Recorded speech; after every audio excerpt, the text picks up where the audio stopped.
Assalamualaikum, jangan lupa angkat tangan kanan dan lalu tekan tombol subscribe yang sudah subscribe. Terima kasih sebanyak-banyaknya. Mari kita lanjutkan cerita sebelumnya. Bab 1128. Daniel tidak berbicara. Dia datang untuk membahas proyek bisnis dengan sahabatnya. Keduanya langsung masuk ke inti pembahasan.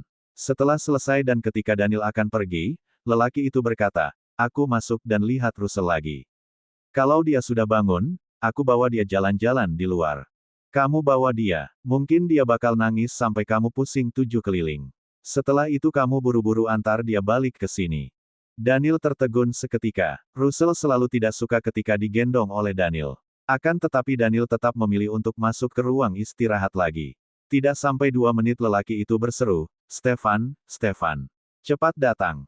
Kenapa? Mendengar seruan lelaki itu membuat Stefan terkejut dan bergegas masuk ke ruang istirahat. Russell ngompol. "Kamu lihat spray kamu basah semua," ujar Daniel sambil menunjuk kasur yang ditiduri oleh Russell. Stefan berjalan mendekat sambil membuka jas kerjanya. Setelah itu dia menggendong Russell dan melepaskan celana basah bocah itu. Setelah itu dia membungkus Russell dengan menggunakan jas miliknya tadi agar tidak masuk angin. Russell membuka matanya ketika Stefan membuka celananya. Ketika melihat wajah Stefan, bocah itu tersenyum dan dengan suara manja berkata, "Om Stefan." "Iya, Russell sudah bangun." Russell tersenyum cerah. Stefan menggendong Russell keluar dari ruang istirahat dan menggeser Daniel sambil berkata, "Daniel, tolong lepaskan spray kasurnya." Russell buang air kecil. "Kamu merasa bau?" Daniel terdiam dan tidak membalas. Dia tidak merasa bau, hanya saja ini pertama kalinya dia menyentuh air kecil manusia. Lelaki itu membantu melepaskan spray kasur dan meletakkannya ke dalam mesin cuci yang ada di dalam kamar mandi ruang istirahat. Daniel memasukkan spray dan juga celana basah bocah itu ke dalam mesin cuci. Saat keluar dari ruang istirahat, dia menemukan Russell yang duduk di atas sofa dengan jas. Stefan yang membungkus bagian bawah tubuhnya. "Daniel, kamu beliin beberapa baju baru untuk Russell. Biar Russell bisa pakai celana." Daniel mengangguk dan buru-buru keluar untuk membelikan Russell pakaian. Gerakannya sangat cepat, tidak butuh waktu lama untuk lelaki itu memilih beberapa puluh baju baru dan bergegas kembali. "Stefan, bajunya sudah dibeli, tapi nggak tahu pas di badan atau enggak." Dia membawa satu kantong baju baru dan berkata lagi, "Aku melihat bahannya bagus dan aku beli, coba dulu pas atau enggak. Kalau nggak pas, aku bisa ganti ukuran." Baru pertama kalinya Daniel membeli baju anak-anak dan tidak tahu ukuran untuk anak kecil. Stefan menerima kantong belanjaan tersebut dan berkata, "Aku minta 2 baju saja, kamu malah beli 10. Kenapa ada rok juga?" "Ada rok. Mungkin aku salah ambil," jawab Daniel. Wajahnya memerah ketika melihat temannya mengeluarkan rok perempuan dari dalam kantong belanja. "Om, baju ini bagus," ujar Russell ketika melihat rok tersebut. Dia mengulurkan tangannya dan ingin menggapai rok itu. "Russell, ini rok dan punya perempuan. Russell anak laki-laki, jadi nggak boleh pakai rok." Bab 1129. Mata hitam Russell membulat dan bertanya, "Kenapa laki-laki nggak boleh pakai rok?" "Laki-laki dan perempuan berbeda," sahut Daniel. Russell menatap lelaki itu saja. Stefan mengambil sebuah celana dan menggendong Russell untuk membantu bocah itu mengenakan celana sambil berkata, "Karena laki-laki harus melakukan banyak pekerjaan berat. Kalau pakai rok jadinya nggak leluasa." "Kenapa laki-laki harus kerja berat?" "Karena yang mengerjakan pekerjaan ringan adalah perempuan. Pekerjaan yang mudah biar mama dan tante kamu yang mengerjakannya." Russell terlihat sedikit mengerti dan berkata, "Tunggu aku dewasa, biar aku yang melakukan pekerjaan berat. Mama dan tante yang melakukan pekerjaan ringan." Steph tersenyum dan berkata, "Russell pintar." Telepon kantor berdering dan Stefan meletakkan Russell di sofa kemudian bangkit untuk mengangkat telepon. Sesaat kemudian Stefan menutup telepon dan berkata pada Russell, "Russell, Mama datang menjemputmu." "Mama datang," seru Russell sambil meletakkan rok ke dalam kantong. Bahkan dia mencoba mencari celananya yang basah, tetapi tidak menemukannya dan bertanya pada Stefan, "Om, di mana celana aku yang satu lagi?" "Celana itu basah, jadi Om masukkan dalam mesin cuci," jawab Daniel. Russell tidak berkata apapun dan dengan sekuat tenaga mencoba mengangkat bungkusan baju baru dan ingin keluar. Baru berjalan 2 langkah saja dia berkata lagi pada Stefan, "Om, jangan lupa kembalikan celanaku setelah bersih." Stefan tertawa dan menjawab, "Oke, Om bakalan kembalikan ke kamu celananya." Om juga nggak bisa pakai celananya. Russell, roknya nggak perlu dibawa, biar Om Daniel kembalikan saja. Kamu juga nggak boleh pakai rok. Russell menghentikan langkahnya dan berkata, Om, aku mau. Simpan roknya. Tunggu tante lahir adik perempuan biar bisa dipakai sama adik. Stefan tertawa bahagia ketika mendengar kalimat itu, dia berjalan mendekat dan menggendong bocah itu sambil bertanya, tantemu bakalan lahir adik perempuan. Kata mamaku tante bakalan lahir adik perempuan. Benar? Benar. Tantemu akan melahirkan adik perempuan cantik biar bisa main sama kamu. Ya sudah, rok itu nggak perlu dikembalikan. Biar Russell yang simpan saja. Setelah Russell jadi kakak, Russell yang kasih ke adik kamu ya. Russell mengangguk dengan wajah serius. Asalkan tantenya melahirkan adik perempuan, dia akan membelikan rok buat adiknya itu. Pak Stefan, waktu rapat sudah tiba, ujar Selvi sambil mengetuk pintu dan mengingatkan Stefan. Awalnya Stefan ingin mengantarkan Russell ke lantai bawah, tetapi setelah melihat waktu sejenak dia menitipkan bocah itu Abda Daniel sambil berkata, Russell, biar Om Daniel yang antar kamu turun cari mama, ya. Om mau rapat dulu dan cari uang banyak untuk beliin susu buat adik kamu. Iya, Russell memang tidak suka digendong oleh Daniel, tetapi dia cukup mengerti untuk tidak mengganggu omnya mencari uang buat membeli susu untuk sang adik. Russell tahu susu membutuhkan uang yang banyak karena sering ikut dengan mamanya dan melihat mamanya memberikan banyak uang pada orang lain. Daniel menggendong Russell dan membawa satu kantong baju baru ke lantai bawah. Sedangkan Odelina memilih menunggu di ruang tunggu saja. Biasanya tokonya akan tutup mendekati siang hari, tetapi karena Russell dibawa ke kantor Stefan, Odelina memilih menutup tokonya jam 10 karena takut Russell mengganggu Stefan. Beberapa menit kemudian, dari jendela kaca dia melihat Daniel menggendong putranya masuk ke dalam. Odelina buru-buru bangkit dan keluar dari ruang tunggu sambil memanggil Russell. Bocah itu berontak dan meminta turun ke bawah. Daniel membungkuk dan menurunkan Russell yang langsung berlari ke arah Odelina. Mama, bab 1130. Odelina menunduk dan bertanya pada putranya, Russell bandel tidak? Ada ganggu om kerja? Russell nggak nakal, tapi Russell ngompol, Ma, jawab Russell dengan wajah malu. Ngompol di mana? Tanya Odelina. Kasurnya Om Stefan. Tapi OM. Daniel sudah beliin Russell banyak sekali baju baru dan rok. Nanti roknya untuk dikasih ke anak perempuannya, Tante Olivia. Odelina terdiam mendengar jawaban anaknya. Daniel membelikan putranya baju dan ada rok. Daniel terlihat datar dan tidak merasa bersalah. Dia mendekat dan memberikan kantong belanja yang berisi baju pada Odelina. Kemudian lelaki itu menggendong Russell lagi sambil berkata pada Odelina. Ayo, saya antar kalian berdua pulang. Saya bawa motor ke sini, ujar Odelina. Pak Daniel, berapa harga baju ini? Biar saya kembalikan. Nggak perlu, nggak seberapa. Perlu, ujar Odelina yang tetap ingin mengembalikan uang tersebut. Daniel tampak ragu sesaat dan berkata, habis hampir 4 juta, kamu kasih saya 3 juta saja. Odelina menunduk dan melihat baju yang ada dalam kantong belanjaan. Dia menebak bahwa Daniel tidak akan menawar harga baju yang dia beli. Wajar kalau dia menghabiskan uang hingga 4 juta untuk membeli baju di toko mahal. Perempuan itu membuka dompetnya dan mengeluarkan uang 3 juta dari dompetnya. Dia memberikan uang itu pada Daniel dan berkata, Pak Daniel, ini uang baju yang Bapak beli. Daniel menerima uang itu dengan sebelah tangannya yang tidak menggendong Russell. Tanpa menghitungnya lagi, lelaki itu menyimpan uang pemberian Odelina ke dalam saku celana. Keduanya berjalan bersamaan keluar dari gedung kantor. Kamu beneran nggak perlu diantar? Tanya Daniel sekali lagi. Nggak perlu, terima kasih, Pak Daniel. Daniel menurunkan Russell dari gendongannya dan berkata, kalau begitu hati-hati di jalan. Pakaikan helm juga pada Russell karena angin hari ini lumayan kencang. Saya ada bawa helm lagi. Odelina membawa satu kantong baju sambil menggandeng tangan mungil putranya dan berkata pada Russell, Russell. Bilang sampai jumpa dulu sama Om Daniel. Russell melambaikan tangannya dan berkata, sampai jumpa, Om. Daniel melambaikan tangannya sambil tersenyum dan berkata, sampai jumpa, Russell. Dia berdiri di tempat sambil mengantar kepergian kedua ibu dan anak itu dengan tatapannya. Setelah motor Odelina sudah menjauh, lelaki itu berbalik ke arah mobilnya. Mendadak ponselnya berdering dan di layar ponselnya tertera nama Stefan. Halo, Stefan. Bukannya kamu lagi rapat? Memangnya aku nggak boleh minum air? Kamu nggak antar kakakku dan Russell? Sebenarnya Stefan masih di dalam ruang kerjanya dan tidak mengakui kalau sebenarnya dia ingin tahu. Lelaki itu tengah memegang teropong jarak jauh dan melihat ke arah lantai dasar. Dia melihat kakak iparnya sedang membonceng Russell pergi dari gedung.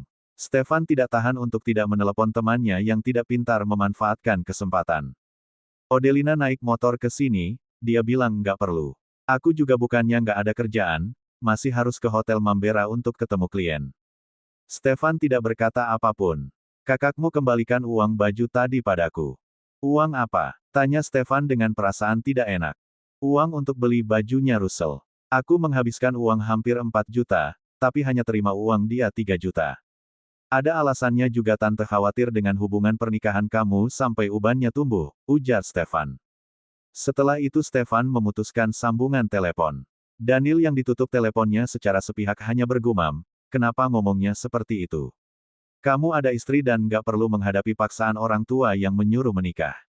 Aku dibuat pusing oleh mamaku, tapi kamu malah menertawakanku. Dasar teman paling baik. Bab 1131. Olivia terbangun karena merasa lapar. Dia terbiasa mengelus sisi sampingnya dan tidak menemukan lelaki itu. Olivia menoleh ke samping dan tidak menemukan apapun di sampingnya. Bahkan di balik selimut juga tidak ada sisa rasa hangat. Ternyata Stefan sudah bangun sedari tadi.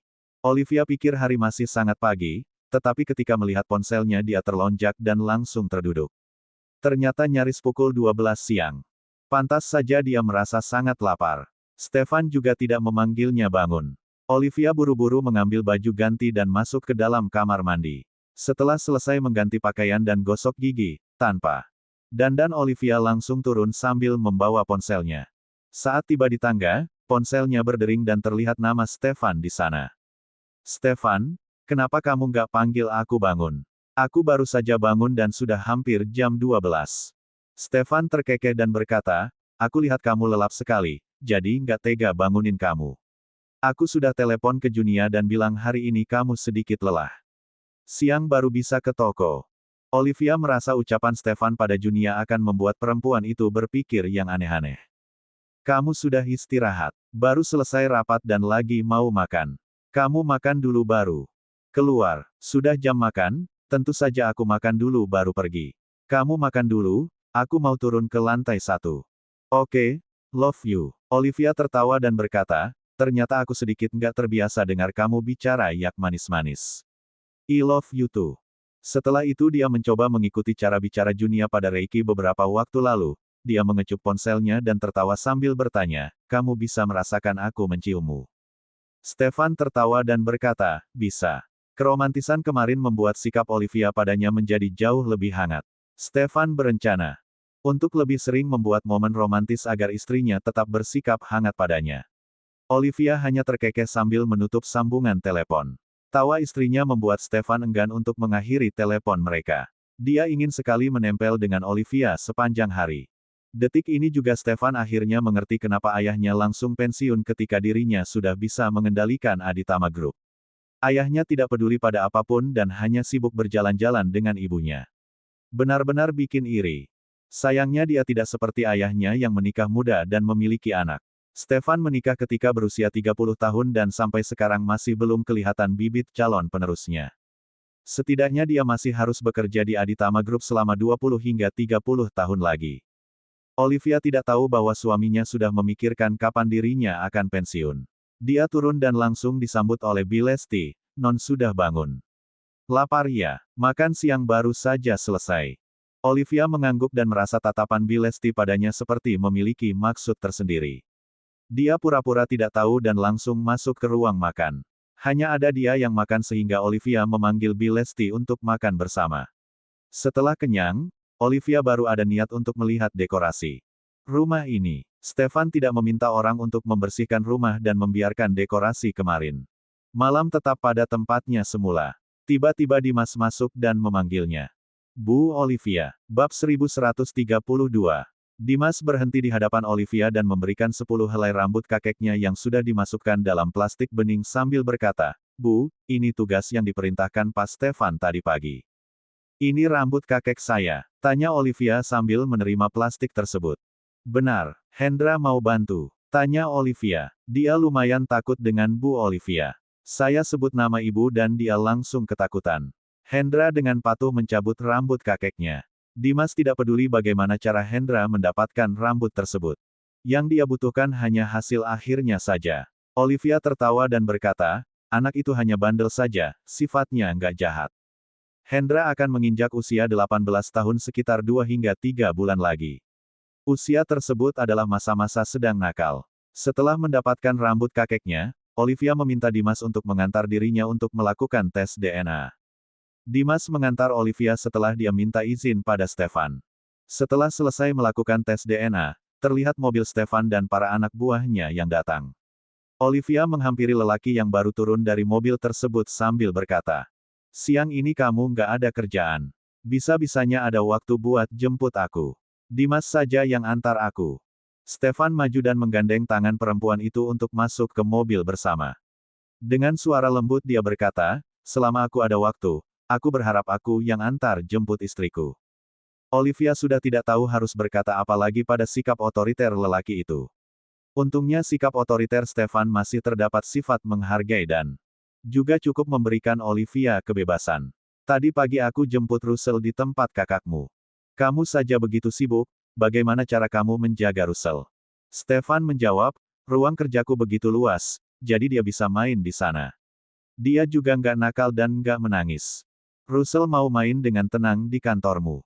Tanya Olivia tidak percaya. Dia yang merawat Russell hingga besar, tentu saja Olivia tahu dengan sikap Russell. Usia bocah itu sedang aktif dan gemar bermain. Russell akan tenang jika ada mainan yang sangat dia sukai. Waktu aku bawa dia ke kantor, Russell masih tidur. Dia mainnya waktu sudah bangun. Pantas saja, tapi Russell ngompol di kasurku. Aku minta Daniel beli baju buat Russell, dia malah beli puluhan baju. Bahkan ada satu rok juga. Kata Stefan. Russell bilang rok itu mau dia kasih ke adik perempuan yang dari tantenya, lanjut Stefan dengan mata menatap Olivia dengan dalam. Tidak mungkin Olivia tidak mengerti dengan maksud lelaki itu. Dia hanya tertawa dan mencubit wajah Stefan sambil berkata, jangan menatapku seperti itu, aku juga nggak diam-diam makan obat di belakangmu. Olivia, Stefan memeluk istrinya dengan sebelah tangan mengelus perut rata perempuan itu dan berkata, aku ingin sekali seperti apa yang dikatakan oleh Russell. Kita bisa lahir satu anak perempuan mungil. Membahas tentang anak, Olivia bertanya, aku dengar dari Amelia katanya kalau di keluarga kalian lahir anak laki-laki, biasanya akan dikasih hadiah 100 juta, kalau anak perempuan 100 miliar. Itu beneran. Amelia juga bilang kalau hadiah 100 miliar itu masih belum ada yang terima sama sekali. Bab 1133. Aku berharap kamu bisa dapat hadiah 100 miliar dari nenek. Kata Stefan. Olivia memikirkan hal itu beberapa saat dan berkata, keluarga kalian sebanyak beberapa keturunan nggak ada perempuan. Masalah di keberuntungan keluarga kalian, umumnya kalau ditakdirkan kaya raya kebanyakan akan melahirkan anak laki-laki. Stefan diam sejenak dan berkata, mungkin saja, karena leluhur kami ada perempuan, tetapi nggak berhasil hidup. Setelah dia meninggal, keluarga kami nggak pernah ada anak perempuan lagi. Seingatku, sebelum tante hamil Sandy, dia konsumsi berbagai vitamin yang sifatnya asam. Katanya asam itu rentan hamil perempuan. Setelah hamil Sandy, kondisi kehamilannya nggak sama dengan 2 kehamilan sebelumnya. Semua keluarga menganggap dia hamil anak perempuan, setelah janinnya terbentuk juga dibilang anak perempuan. Semua orang bahagia sekali. Stefan membayangkan kejadian kala itu dan berkata, waktu itu usiaku sudah 10 tahun, jadi lumayan ada bayangan tentang kehamilan tanteku. Mendengar tanteku akan melahirkan adik perempuan, aku juga sangat berharap sekali dengan kedatangan adikku. Bahkan aku diam-diam juga menyiapkan banyak sekali mainan untuk adikku.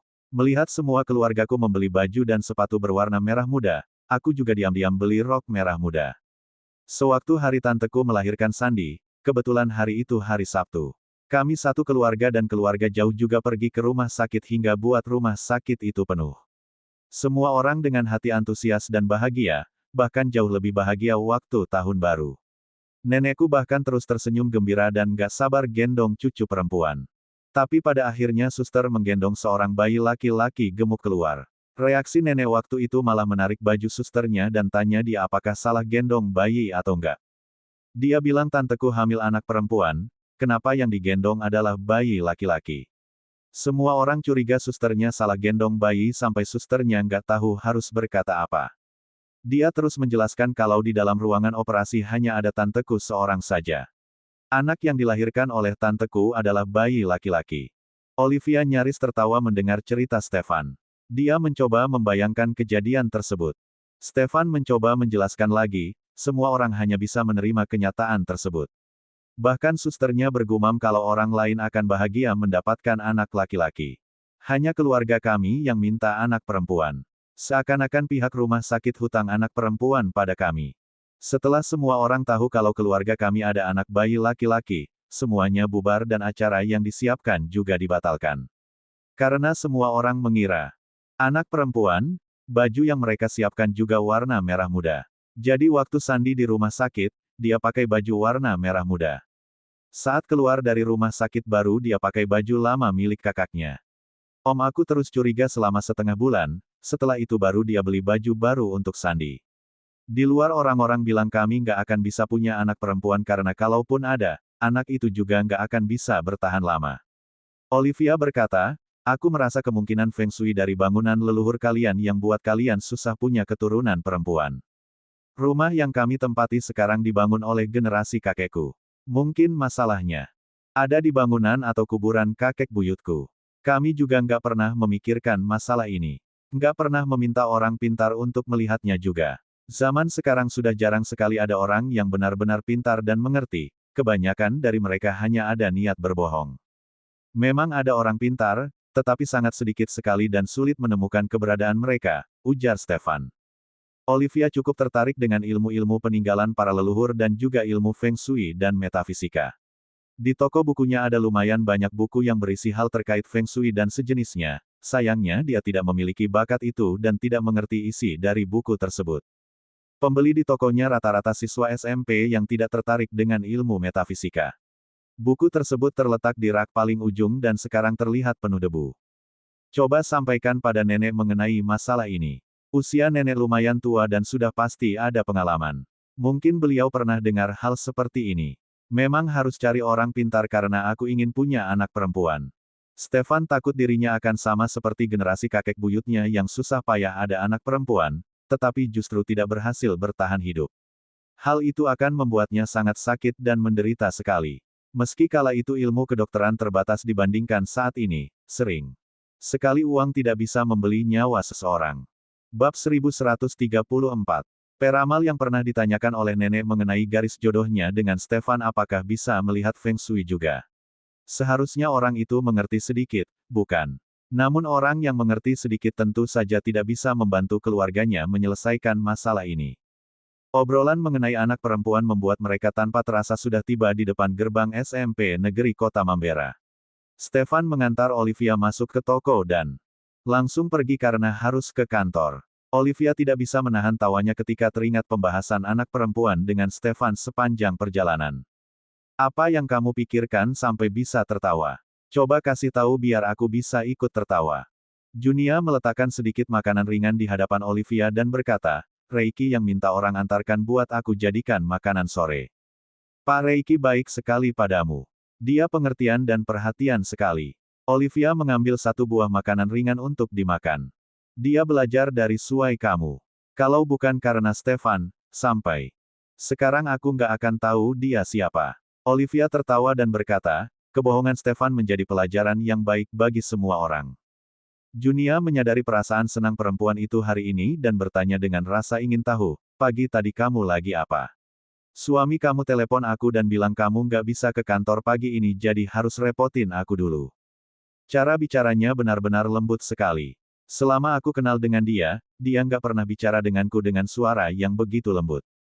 Karena masalah Albert yang menyukai Olivia, Stefan sangat menjaga jarak dengan Junia meski dia tahu Junia tidak pernah membantu Albert mengejar Olivia. Bahkan lelaki itu juga ikut iri dengan posisi Junia di hatinya Olivia. Nggak ada apa-apa, kemarin malam aku dibuat terharu sama dia dan tidur sedikit larut. Dia bersikap romantis padaku dan sudah aku foto juga buat jadi kenangan di hari tua nanti. Olivia bercerita sambil menunjukkan foto dan video yang kemarin dia ambil pada Junia. Setelah melihat foto dan video tersebut, Junia berseru dan dengan nada menggoda berkata, pantas saja kemarin malam kamu tidur larut. Kekeh perempuan itu membuat Olivia menggelitik pinggang Junia hingga perempuan itu terbahak dan memohon ampun. Olivia, suami kamu bakalan kamu buat menjadi suami terbaik. Aku nggak menyangka seorang lelaki es bisa kamu buat sampai luluh dan bisa mempersiapkan hal romantis seperti itu. Bab 1135. Reiki memang sering berbuat romantis padanya dan Junia tidak merasa terkejut sama sekali. Sedangkan Stefan adalah lelaki yang tidak berpengalaman dan Reiki sering sekali meledek lelaki itu ketika menjadikannya sebagai konsultan cinta. Tidak mudah bagi Stefan hingga bisa mencapai tahap seperti ini. Tidak heran Olivia bisa merasa terharu hingga membuatnya bangun kesiangan. Dia memang banyak berubah demi aku dan memang layak untuk aku perjuangkan, ujar Olivia. Sesama suami istri saling berjuang dan membangun hubungan pernikahan mereka secara bersama agar bisa bertahan lama. Aku iri. Kamu juga sering sekali buat orang lain iri. Junia terkekeh dan berkata, benar juga, aku memang suka menjadi orang yang membuat orang lain iri.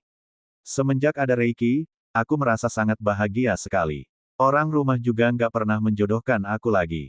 Seharusnya tantemu sering diam-diam tertawa karena dia ingin sekali kamu menikah dengan orang kaya.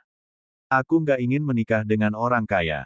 Tapi aku rela kalau menikah dengan orang kaya Reiki. Aku nggak akan merasa bosan seumur hidupku. Olivia, sekarang aku sangat tertarik dengan topik tentang Bram.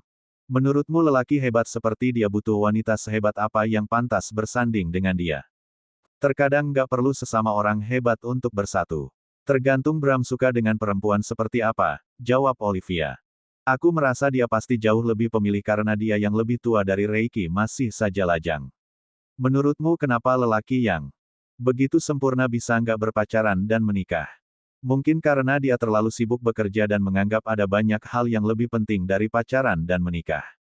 Junia tertawa mengingat Reiki yang juga sangat sibuk dan berkata, mungkin mereka sedang menunggu waktu bertemu dengan kita. Olivia mempekerjakan karyawan untuk membantunya melakukan kerajinan tangan sehingga dia tidak perlu terlalu sibuk. Dia memilih membuka komputer dan siap-siap membuat sebuah kontrak. Setelah itu dia membuat sebuah rencana pekerjaan. Di antara mereka bertiga, hanya Olivia yang terlahir dari desa. Meski dia sudah sekitar puluhan tahun tidak pernah hidup di desa, dia jauh lebih mengerti tentang lahan dan sawah dibandingkan kedua temannya.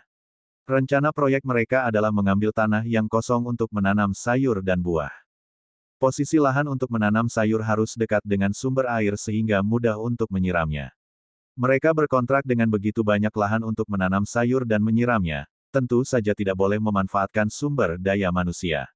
Mereka akan membutuhkan banyak sekali tenaga kerja untuk menyiram tanaman. Olivia memutuskan untuk mulai bekerja ketika selesai menandatangani kontrak.